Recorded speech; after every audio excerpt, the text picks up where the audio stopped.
Telugu Desam party జాతీయ ప్రధాన కార్యదర్శి లోకేష్ విజయోత్సవ సభ అనేటటువంటిది ఏదైతే పాదయాత్ర ఏదైతే కంప్లీట్ చేసుకునేటటువంటి నేపథ్యంలో విజయోత్సవ సభ నిర్వహించుకున్నటువంటి నేపథ్యంలో ప్రస్తుతం ఏదైతే గతంలో ఆయన పాదయాత్ర స్టార్ట్ చేసినప్పుడు 3000 కిలోమీటర్లు కాదు 4000 కిలోమీటర్లు కాదు కనీసం 30 కిలోమీటర్లు 40 కిలోమీటర్లు కూడా లోకేష్ పాదయాత్ర చేయలేడు అంటూ కూడా ఏడాది చేసినటువంటి పరిస్థితి అధికార పక్షం నుంచి ఉంది.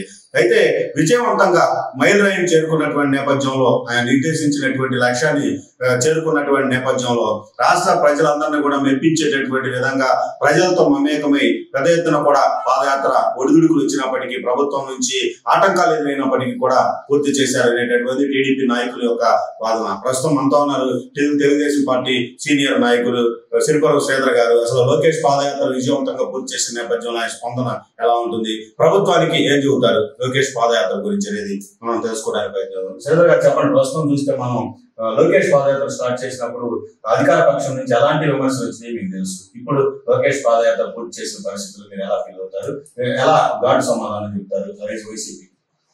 ఇప్పుడు మనం చూస్తే మన రాష్ట్ర ముఖ్యమంత్రి జగన్మోహన్ రెడ్డి గారు రాజశేఖర రెడ్డి గారి మరణాన్ని అడ్డం పెట్టుకొని ఆయన ఓదార్పు యాత్ర చేశాడు. ఓదార్పు యాత్ర మధ్యలో జైలుకి వెళ్ళాడు. వాళ్ళ సిస్టర్ చెల్లెలు గారు మళ్ళా ఆయన బదులు పాదయాత్ర చేయడం జరిగింది. ఇట్లా ఆయన ఓదార్పు యాత్రలు పాదయాత్రలు అనేక ఆటంకాలు జరిగినాయి. ఆ రోజున తెలుగుదేశం ప్రభుత్వం ఎటువంటి ఆటంకాలు కలిగించడం కానీ మరి ఆ రోజున ప్రభుత్వం మరి పోలీసులతో ఇచ్చేయటం కానీ లేదు వారి సొంత పార్టీ వాళ్ళతో దాడులు చేయించడం కానీ పాదయాత్రలు రాళ్ళు వేయించడం కానీ నిరసనలు తెలియజేయడం కానీ అట్లాంటి కార్యక్రమాలు జగన్ గారి ఓదార్పు యాత్రలో కానీ జగన్ గారి పాదయాత్రలో కానీ జరగలేదు. మరి జగన్ గారు చేసిన పాదయాత్ర ఒక ఐకాన్ ఈరోజు రాజశేఖర రెడ్డి గారి కన్నా జగన్ గారే చేశాడు బాగా అని చెప్పి మరి బాగా ప్రచారం చేసుకొని తప్పుడు వాగ్దానాలతో అధికారంలోకి రావడం జరిగింది. మరి ఆ తప్పుడు వాగ్దానాల ద్వారా అధికారంలోకి వచ్చినప్పుడు ఈ రోజున యువ నాయకుడు ఒక మాజీ ముఖ్యమంత్రి మనవడు, ఒక మాజీ ముఖ్యమంత్రి కొడుకు అయిన నారా లోకేష్ బాబు గారు మరి ఆయన ప్రజా సమస్యలు తెలుసుకోవడం కోసం అధికార పక్షానికి సంబంధించి ఏవైతే ల్యాబ్స్ ఉన్నాయో ప్రభుత్వ పరంగా ల్యాబ్స్ తెలుసుకొని మరి దాన్ని ప్రభుత్వానికి తెలియజేయడం కోసం ఆయన పాదయాత్ర చేయటం ప్రారంభించడం జరిగింది. ఆ పాదయాత్రలో ఆయన్ని ఎంత హేళనగా చేశారంటే ఆయన 30 కిలోమీటర్లు కూడా నడవలేడు, శరీరం సహకరించదు, ఆయన ఒక పప్పు, ఆయన వల్ల కాదు అని చెప్పి స్వయంగా ముఖ్యమంత్రి దగ్గర నుంచి రాష్ట్ర మంత్రుల దాకా మరి విమర్శలు చేసిన పరిస్థితి మనం చూసాం. రోజు రోజుకి చూస్తూనే ఉన్నాం, విమర్శలు చేసుకుంటూ వస్తూ ఉన్నారు. రాయలసీమలో చూస్తే రాయలసీమలు, మరి అట్లానే మరి కోస్టల్ బెల్ట్కి వస్తే కోస్టల్ బెల్ట్లు, అట్లానే గోదావరి ప్రాంతాలకు వెళ్తే గోదావరి ప్రాంతాలు, అట్లానే విజయనగరం ప్రాంతానికి వెళ్తే విజయనగరం ప్రాంతం. ఈ అన్నిటి 4 ప్రాంతాల్లో చూస్తే మనం లోకేష్ గారి పాదయాత్రలో విపరీతమైన ప్రజాస్పందన వచ్చింది. చివరికి పోలీసులతో మరి దానికి సంబంధించి అక్కడ ఆయన ఎవరెవరు పాదయాత్రలో పాల్గొంటున్నాడు అని చెప్పి రిస్ట్రిక్షన్స్ పెట్టి మీరెవరు పాదయాత్రలో ఎంతమంది ఉండాలా, ఇన్ని వెహికల్సే ఉండాలా అని చెప్పి ఆయన పాదయాత్రలో రిస్ట్రిక్షన్స్ పెట్టడం జరిగింది మొట్టమొదటి నుంచి. ఆ రిస్ట్రిక్షన్స్ నుంచి పోలీసులు స్పై, తర్వాత ఆ పైన డ్రోన్ కెమెరాలు ఎగరేసి ఎంతమంది జనాభా ఉన్నారని చెప్పి మరి వాటన్నిటిని ముఖ్యమంత్రి గారికి లైవ్ చూపించడం, సెల్ ఫోన్ లో చూపించడం, ఇట్లాంటివన్నీ చేయడం జరిగింది.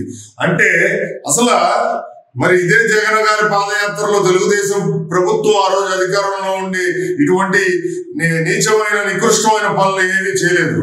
మరి ఈ రోజున లోకేష్ గారి పాదయాత్రలో ఎందుకు అంత భయం వచ్చింది జగన్మోహన్ రెడ్డి గారికి, ప్రభుత్వానికి? ఆ భయం మీదే కదా మీరు ఈరోజు డ్రోన్ కెమెరాలు ఎగరేసి లోకేష్ పాదయాత్రలో మరి కోడిగుడ్లు వేయించడం, రాళ్ళు వేయించడం, మరి ఆయన బహిరంగ సభలు పెడుతుంటే కనీసం స్టేజీ కట్టుకోవడానికి వీల్లేదని చెప్పి స్టేజీ లేకుండా ఇచ్చేసి ఒక వాహనం మీద ఆయన బహిరంగ సమావేశాలు, బహిరంగ సభలు నిర్వహించడం మరి లోకేష్ గారి పాదయాత్రలో ఇన్ని రోజులు చూశాం.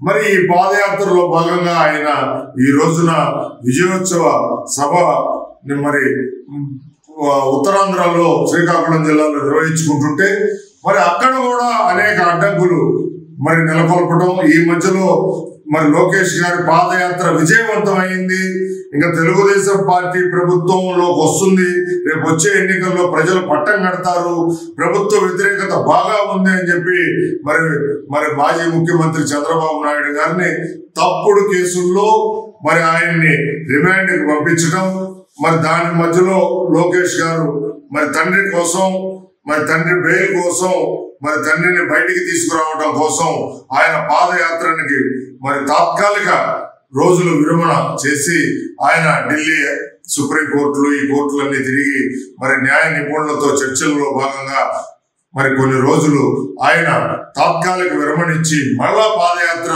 మరి ఈ లోపల చంద్రబాబు గారు బయటికి రావడం సుప్రీంకోర్టు ఆర్డర్ల ప్రకారం మరి ఈ రోజున ఆయన మరలా పాదయాత్ర బిగించేసి ఆయన జగన్మోహన్ రెడ్డి గారు నిర్వహించిన పాదయాత్ర కంటే కిలోమీటర్ల కంటే ఈ రోజున 3000 చిల్లర దాదాపు ఈ రోజున దగ్గర 4000 కిలోమీటర్ల దాకా ఆయన పాదయాత్ర 4000 చిల్లర దాకా వెళ్లే పరిస్థితి ఈ రోజున చూస్తున్నాం.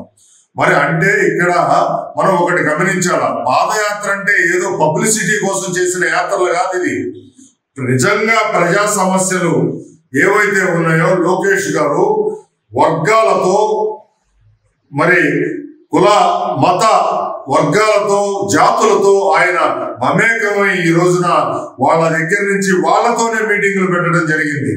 మిగతా తెలుగుదేశం పార్టీ నాయకులు ఆయన పక్కన ఎవరు లేరు, ఆ వర్గానికి సంబంధించిన మరి ఆ ప్రతినిధులే ఆయన పక్కన కూర్చోవడం, వాళ్ళకి సంబంధించిన సమస్యలు తెలియజేయటం, మరి ప్రభుత్వంలోకి వస్తే తామేం చేస్తామో ఆయన తెలియజేయటం, మరి ముఖ్యమంత్రిగా చంద్రబాబు గారితో చెప్పి నేను చేయిస్తాను ఎన్నికల్లో, ఆయనకి ఇవన్నీ మేనిఫెస్టోలో పెట్టిస్తానని చెప్పి వాళ్ళందరికీ స్పష్టమైన హామీలు ఇవ్వటం, ఆ వర్గాలతో ఆ మతాలు ఆ ప్రజలతో మమేకమై మొన్నటికి మొన్న విద్యార్థులతో కూడా మరి మమేకం అవటం జరిగింది. మరి విద్యార్థుల ప్రతిస్పందన తెలుసుకున్నాడు, అట్లనే నిరుద్యోగ యువత ప్రతిస్పందన తెలుసుకున్నాడు, మరి ఎస్సీ ఎస్టీ బీసీ మైనార్టీ మరి సామాజిక వర్గాల సంబంధించిన ప్రతిస్పందన తెలుసుకున్నాడు. అంటే ఈ జనంలో తోపులాటలో వాళ్ళకి సంబంధించిన సమస్యల్ని తెలుసుకోవటం కష్టసాధ్యం అవుతుంది కాబట్టి వాళ్ళతో ఒక సమావేశాలు నిర్వహించడం, మరి ఎక్కడికక్కడ దాదాపు 1000 పైన సమావేశాలు నిర్వహించడం లోకేష్ గారు జరిగింది. అంటే ఏంటి, దేనికోసం నిర్వహించాడు ఆయన? ఒక యువకుడుగా ప్రజలు పడుతున్న కష్టాలు, ఆ వర్గానికి ప్రభుత్వం ద్వారా ఏమేమి ప్రభుత్వ సహాయాలు అందించాలి, ప్రభుత్వాలకు సంబంధించి ఇచ్చేయాలనే ఉద్దేశంతోనే ఆయన పాదయాత్ర నిర్వహించాడు తప్పితే ఆయన ఏదో ముఖ్యమంత్రి అయిపోవాలా, పాదయాత్ర నిర్వహించి నేను ముఖ్యమంత్రి అయిపోవాలని ఆయన పాదయాత్ర నిర్వహించాల. జగన్మోహన్ రెడ్డి గారు పాదయాత్ర నిర్వహించింది ముఖ్యమంత్రి అవడం కోసమే, రాజశేఖర రెడ్డి గారు పాదయాత్ర నిర్వహించింది ముఖ్యమంత్రి అవడం కోసమే. కానీ లోకేష్ బాబు గారు పాదయాత్ర నిర్వహించింది ఆయన తండ్రి గారికి ప్రజలు కష్టాలు నష్టాలు తెలియజేయడం కోసం పాదయాత్ర నిర్వహించాడు తప్పితే లోకేష్ గారు ముఖ్యమంత్రి అవడం కోసం పాదయాత్ర నిర్వహించలేదు. ఈ రోజున వైసీపీ నాయకులకి మేము ఒకటే తెలియజేస్తున్నాం, దమ్ముగా తెలియజేస్తున్నాం, ఈ రోజున లోకేష్ గారి పాదయాత్రలో అనేక వర్గాలు, ఈ వైసీపీ ప్రభుత్వ పీడిత వర్గాలు, ఎస్సీ ఎస్టీ బీసీ మైనార్టీ వర్గాలు, అగ్రవర్ణాల్లో పేదలు, వీళ్ళందరూ ఈ రోజున లోకేష్ గారి పాదయాత్రకి మద్దతు తెలియజేశారంటే ఈ జగన్ గారి ప్రభుత్వం సిగ్గుపడాలి. ఎందుకు అంతమంది మద్దతు తెలియజేస్తున్నారని కనీసం రివ్యూ చేసుకునే పరిస్థితిలో కూడా ఈ రాష్ట్ర ప్రభుత్వం లేదు. మరి ఈ రోజున ప్రభుత్వం చూస్తే దమనకాండ, దళిత వర్గాల మీద ఎట్లాంటి దమనకాండ నిర్వహిస్తున్నారంటే వైజాగ్ లో డాక్టర్ గారి దగ్గర నుంచి మొన్న నందిగామలో ఒక దళిత యువకుడి నోట్లో ఉచ్చపోసేదాకా ఎంతో మంది దళిత వర్గాల్ని ఈ రోజున హత్యలు చేయటం, అవమానించటం, ఇట్లాంటివన్నీ చేశారు. ఇవన్నీ ప్రతిపక్షంగా ఉన్న తెలుగుదేశం పార్టీ రికార్డ్ చేస్తుంది లోకేష్ గారి పాదయాత్ర ద్వారా. మరి ఆ బాధితులు ఈ రోజున లోకేష్ గారిని కలవడం జరిగింది. ఆ కలిసిన క్రమంలో వాళ్ళకి సంబంధించిన తల్లిదండ్రులు కూడా మొన్నటికి మొన్న ఎమ్మెల్సీ డోర్ డెలివరీ మరి ఒక దళిత యువకుడిని చేస్తే ఆ తల్లిదండ్రులు లోకేష్ గారి పాదయాత్రలో గోదావరి జిల్లాలో తల్లిదండ్రులు కళ్ళ నీళ్లు పెట్టుకొని చెప్పింది మనం ప్రత్యక్షంగా చూశాం, విన్నాం. అంటే ప్రభుత్వంలో చీమ కుట్టినంత అయినా పరిస్థితి లేదు.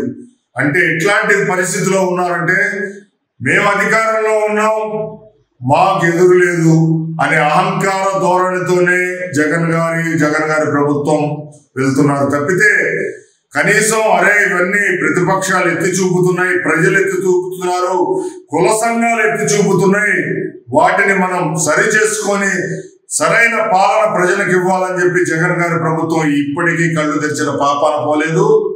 ఈ అహంకార పూరితమైన ప్రభుత్వానికి భవిష్యత్తులో రానున్న నెలల్లోనే ఎస్సీ ఎస్టీ బీసీ మైనారిటీ అగ్రవర్ణాలు పేదలు బుద్ధి తగిన రీతిలో బుద్ధి చెప్తారని చెప్పి హెచ్చరిక జారీ చేస్తున్నాం. ఇది పరిస్థితి.